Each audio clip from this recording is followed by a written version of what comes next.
Say hello to my little friend. Welcome to the Whisky Novice. This time we're looking at this big fella from Japan.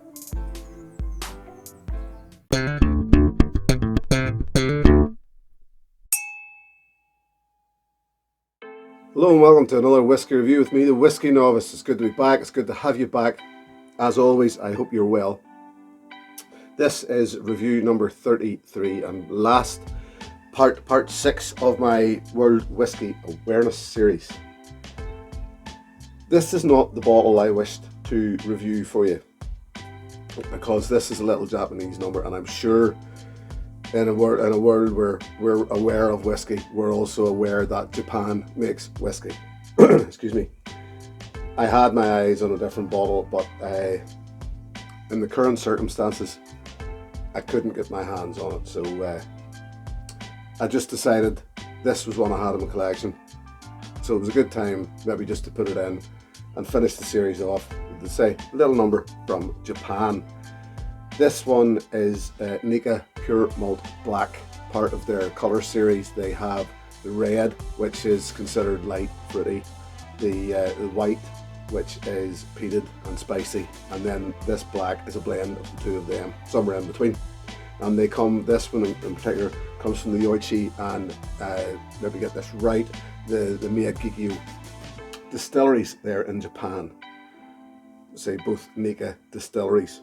I suppose this could be considered still a single malt,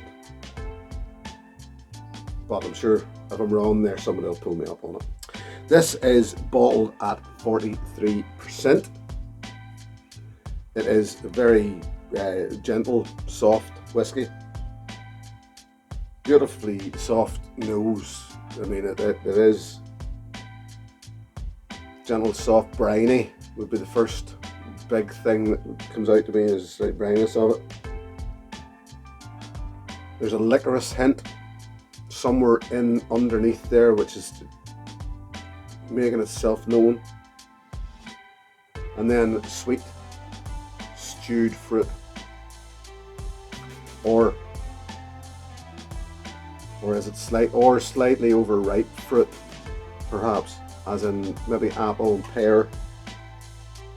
There is a wisp of smoke. There'll be peat involved here somewhere, because to say this is a blend of that white and red. The white certainly is a peated blend on its own.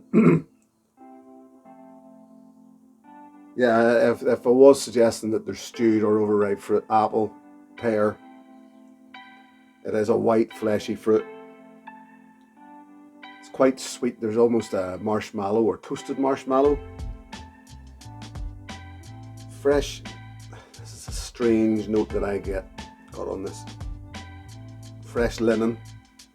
I suppose it depends on what way you wash your linen, but I mean, I got a note that just suggested to me fresh linen. It is creamy. There's a coffee note there as well, which I hadn't got in my notes. I'm getting that now. There is definitely a coffee note. I'm going to add, before I even taste it, because I did so in my whenever I was taking the tasting notes, I'm going to add some water. It's bottled, as I say, at 43%. I'm not adding a lot of water. That's little, maybe a quarter of a teaspoonful, or even maybe even slightly less.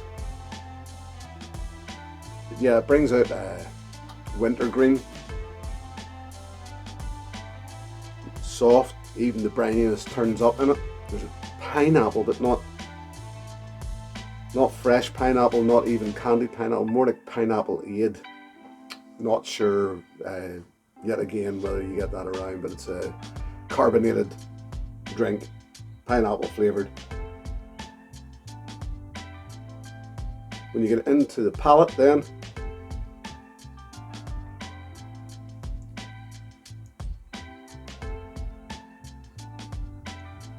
now the peat's there. Peat comes fairly quick, because there is almost a salty delivery, and with it peat, but it's still very soft. It's a soft, I would suggest, briny peat. I'm going to get to something in a minute, which will maybe turn on a few lights.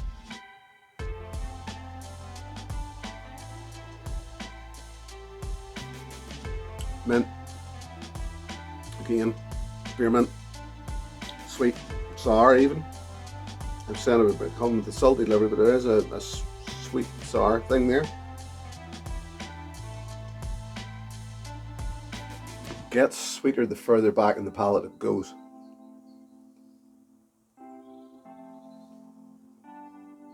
Yeah, it definitely does. There are darker notes in it. It thins, the water thins it, but there are darker notes to it, and you start to get malty notes at the back of the palate as well. There's a cardboard hint, which I always would suggest brings is malt starting to come to the fore.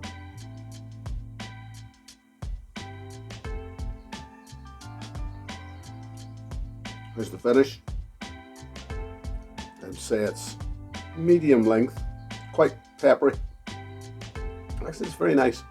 Ginger and pepper. Now, here's what I was going to get to. When I was doing my notes for this, it reminded me of something. And I'm going to take a leaf out of Whiskey Jason's book, something that I don't generally do here. And it was suggested to me recently to maybe do this. But I don't want to do it. You know, Whiskey Jason does it. I don't want to make a habit of it. But this reminded me of something. So I'm going to compare this with this classic that probably most of you have. So if you don't have this and you want a rough idea of what it's like, because when I'd taken my notes, I had an idea of what I thought of this whiskey. I do like it, there's no denying that. As I said, maybe I didn't say, I've had this in my collection for getting on a year and a half. Now, there is a difference on the nose. Obviously they're totally different whiskies.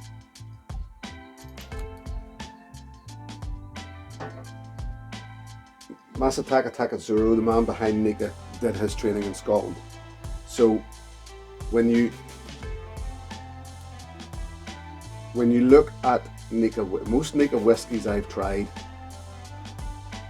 if you didn't know it was Japanese, set down in a blind challenge, you would be suggesting that it's Scotch and generally Highland, for me anyway. Now, as I said, there is a peated Highland, but I mean, we do get peat on some Highland whiskies, but there's a Highland whiskey feel to this, and this is quite blended. This is a vatted, what we would consider a vatted malt. There are differences in the nose, yes. This is sweeter. This is earthier. This actually has I haven't done a review of the Highland Park 12 yet. I will in the coming months.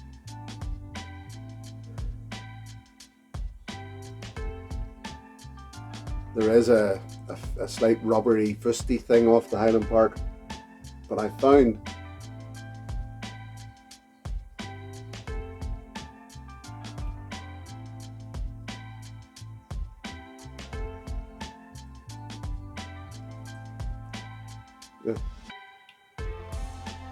it was when I was taking the notes on the palate that this is where these two start to align a bit. There is, and as we know, you'll get a wisp of peat with Highland Park. There is a Highland thing, there is a briny thing because of where it is. You know, there was that old, it's the all-rounder thing about the Highland Park 12. Whether that's still true or not, who knows, but certainly I prefer this to this. Highland Park's classic, I would suggest.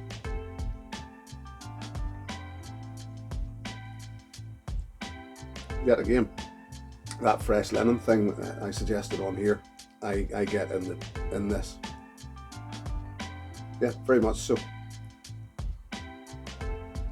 As a matter of fact, I get it even more in the Highland Park now.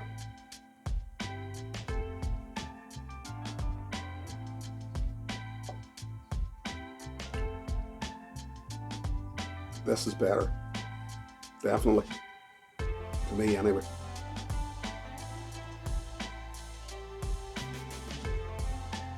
But Highland Park, still very good. But it was just a little something that I'm sure most of us have either tried or have Highland Park in the collection. Maybe not just as many have had the Nikka.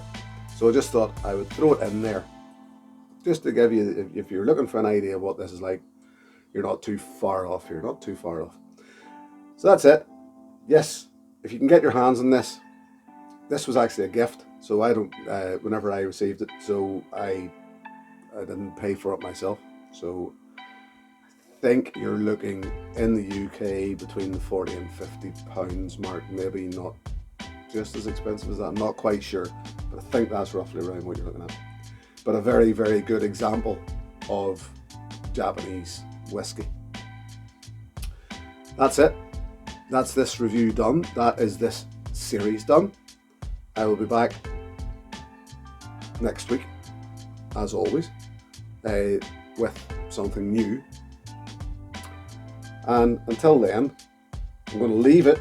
I'm going to say once again, a massive thank you to my Patreon supporters, all my patrons. If yet again, if anybody wants to get involved, you want to get, the link is in the description below. I would very, very much appreciate the support if you can.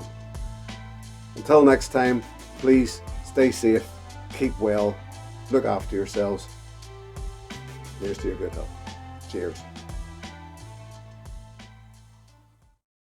Hey, thanks for watching my video. Please click and subscribe to be notified of further content.